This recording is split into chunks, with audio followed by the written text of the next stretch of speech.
On tap, Sculpin IPA. Hi, I'm James Knott, and this is your Better Beer Authority. Today we have a special episode for you. It's a one-on-one review / maybe recommendation with our travel writer, Richard Hartogs. He writes the blog for the BetterBeerAuthority.com website. Thank you, sir. Today we are going to taste Sculpin from Ballast Point Brewing Company in San Diego, California. This beer is 46th on BeerAdvocate's list of the top 100 beers in the world. It also won the gold medal at the 2010 World Beer Cup in the International Pale Ale category. Sculpin comes in at 7.0% ABV and 70 IBUs. And today, we are going to find out why Richard, who travels the world, thinks you need to track down this beer. Richard, you do a lot of traveling for work, and because of that, you get to taste beers from all over the country and also all over the world. But today, you traveled to Columbus, and I'm glad to have you here. And we decided we needed to put together a special review. Why did you choose Ballast Point for today's review? Part of the reason is I love San Diego, and this is a San Diego beer. And I'm there at least once a year.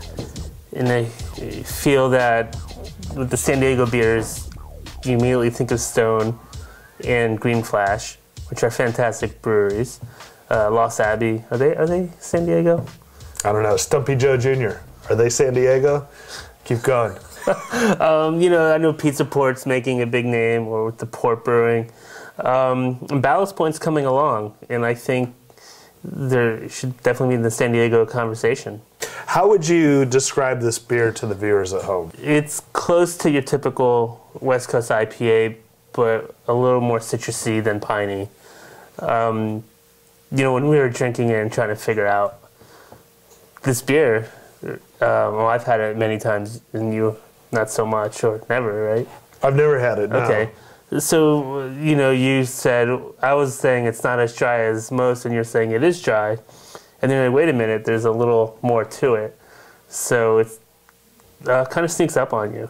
It's a very solid IPA. Great aroma, delicious. Well, for me, I haven't had this beer, but, after you pointed it out and I realized, okay, this is in the top 100, as soon as you hear that, your expectations start ratcheting up a little bit. And so when I had the first sniffs of the aroma and the first taste, I have to admit I was kind of underwhelmed.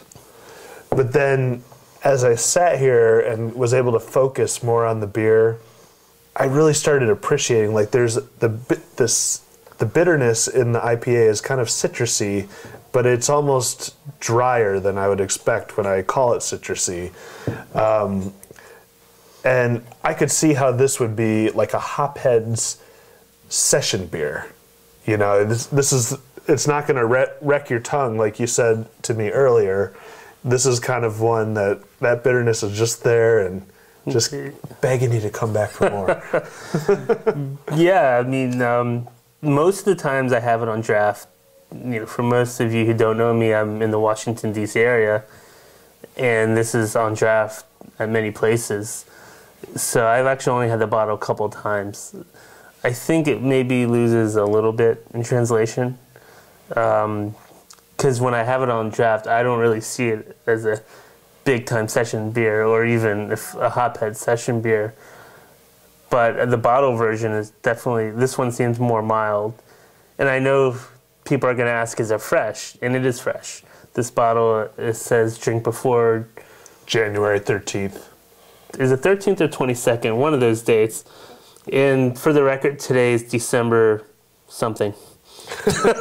8? Is it 8? Is today the 8th? Yeah. Happy birthday. Happy anniversary, Mom. Oh, yeah. Yeah, actually, yeah, so January 22nd. So this is still fresh. Okay, so I'm going to... You've gone out of your way to recommend this beer.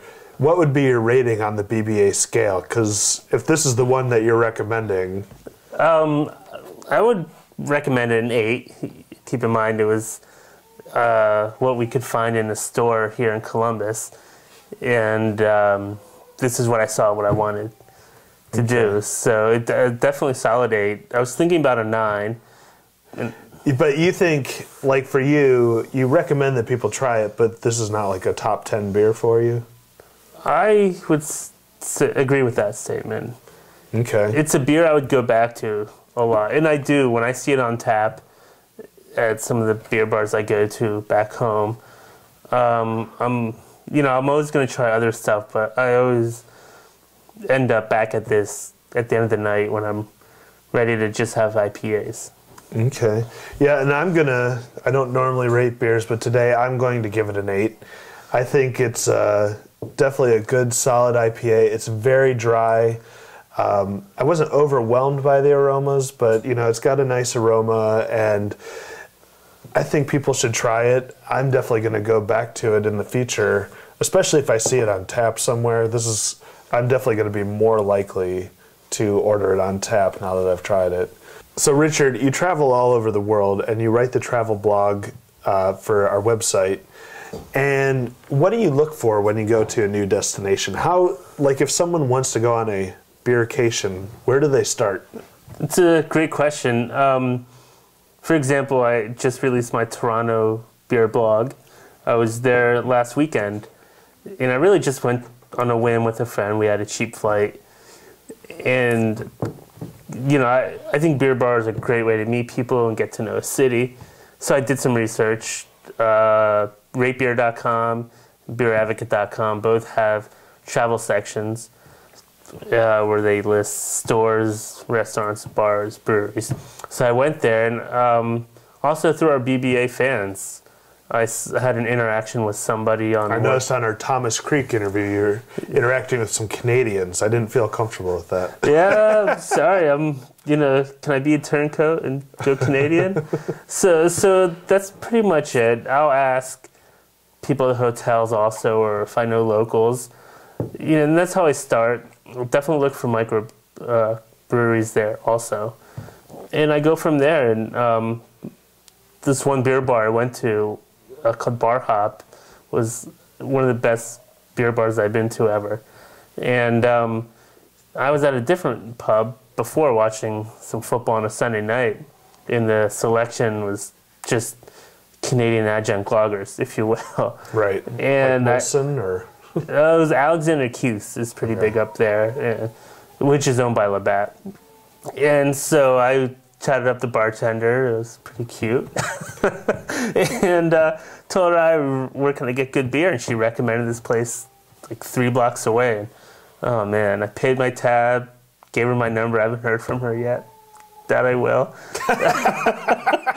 And found this phenomenal bar. So that's it. Yeah. All right, Rich. It's been great having you on the show. Great. I mean, as always, you're a great friend, and I love having all your insights on our blog. Oh, thank you. Appreciate it. Today, we have Richard Hartogs, BetterBeerAuthority.com. Go check out some of his travel articles about San Diego, Toronto, Belize. Portugal is going to come up. Portugal. You name it. It's all over the place, and it's awesome. Today, we're giving Sculpin an 8.0, which means recommended on the BBA scale. I'm James Knott, and this is your Better Beer Authority. Better Beer Authority, Better Beer Authority, Better Beer Authority.